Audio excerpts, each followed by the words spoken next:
Look at what we got here. Arcoaire. There's a reset. Old Arcoaire Snyder General. That appears to be a Bristol reciprocating compressor. Yeah. Can't really tell the year, it's too rusty.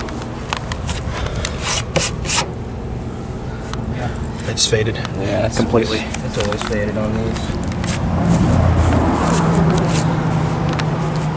I'd like to see if there's any legible part of the compressor. It looks like there is. It's a little Bristol. I want to see if I can get a year off the compressor. Let me see.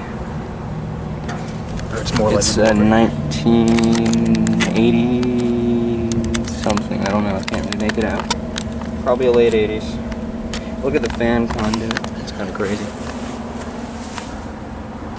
Your disconnect might not even run anymore. Alright. Have some pictures. You guys know. Actually, here's the logo. I'll show that. Alright, that'll be it. See you guys next.